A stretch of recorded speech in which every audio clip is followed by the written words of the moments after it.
The five clusters is goes along with that mandala practice that you've just mentioned. So the five clusters, as I understand them through the Avatamsaka Sutra, contain things like what is created in the light. It's like what is manifest with beings. If you So have a direct quote, yeah, that would be really helpful. And you should let people know that you're recording the Avatamsaka, and some people would, I would guess, would want to get whatever they could get of it, so they could listen to it as opposed to read it. So once that you feel comfortable with it, you should let people know. yes, yeah. Even if you aren't finished, because it'll be your second. You know what I'm saying. Well, I've almost Right. finished my first reading, so I'll start recording once I get through it at least once, so I have my bearings. And it'll Excellent. be a long-term project, but Good.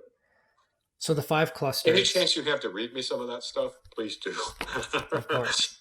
It's just it's like it's so psychoactive once it's gotten into your bones, and so any reminder of it is just so lovely.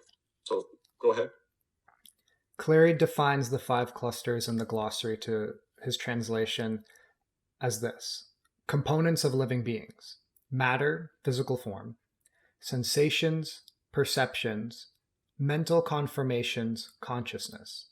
Traditionally, this analysis is made for contemplation purposes, especially to convey the sense that the psychophysical being is not an irreducible unity, and to provide a framework for meditation on the emptiness of the ideas of self, soul, person, and individual life. They are called, quote, grasping clusters, end quote, as long as they are characterized by clinging and attachment. Gorgeous, great question, beautiful text. I'm going to ask you to go through. Let's treat the last 3 or 4 sentences independently. But what I wanted, oh boy, there was something else I wanted to say. There's so much to say here. Also, they're also called, I think, skahanas or something like that in Sanskrit, I believe.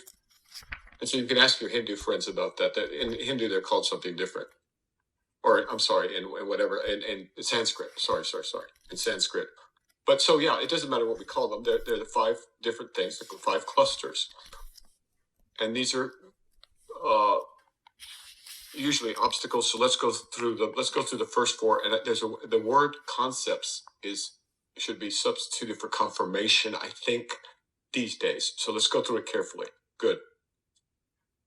The first one is matter, physical form. Check. Physical form as matter. We got it. That's easy. Next. Good. These two are the ones where I'm most would like a distinction, and it might be somewhat biological. Sensations and perceptions.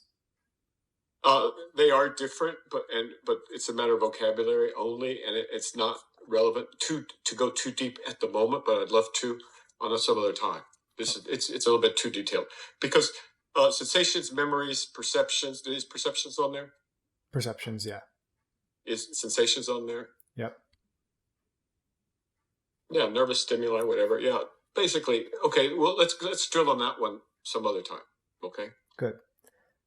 And then concepts, well, confirmations, but you There are say perceptions, sensations, and what else? matter. No, of these 2, it's just perceptions and sensations. What about memories? That's not listed. It's just it's just 5. Well, these guys tend to be comprehensive, so they probably go under. Well, let's keep going. The next one, because we're going to have to deal with memory. Well, other stuff is certainly mentioned, but when the term 5 clusters is said, I guess this is the 5 intended here. So we have matter and form, and we have. God, I'm writing all over the wrong thing. Matter, form. Next. Sensations, perceptions, mental conformations. Conformation, not confirmations. Conformations. All right, so that's memory, and that would be concepts, I would guess. Okay. And the final is consciousness, small c. That's the mind in general. That'd be the mind. That'd be thought, memory, fantasies about the future, desire, etc. So we have matter, sensation, concepts, the mind, and what else? Perceptions. and perceptions. Those are Okay, the there we 5. are. Okay, so no, yeah, that's right. That's correct. And so essentially everything fits in here of mental activity. So these clusters, these things we hold on to, these ideas that to us seem so obvious that like, of course I'm a body. Look at it, right? Well, no, you're dreaming the body, just like you're dreaming the world. Oh, wait, that's nuts. I'm not dreaming my brain. And you go, yeah, you're not dreaming your brain. Somebody else is dreaming it for you. And they go, well, what? Wait a minute. When I'm asleep, there's no consciousness. And you go, well, okay, that's because you've turned off the transducer. It's sleeping. There's consciousness. You're just not aware of it. That's the neurobiologist. There's activity going on. And so, on Twitter recently, I went in the Twitterverse, do as the Twitter guys do. On X, I said, somebody asked the question. This happens every month. Somebody says, what's your opinion that the world, that everybody else would disagree with you on, that matters? And, people list all their crazy conspiracy theories or scientific theories or theological theories or whatever, right? So I put, in my reply, I said, consciousness does not arise in the brain. And I thought, I should be saying this louder. So I made another tweet. Consciousness does not arise in the brain. Proved me wrong, which is like throwing down a gauntlet.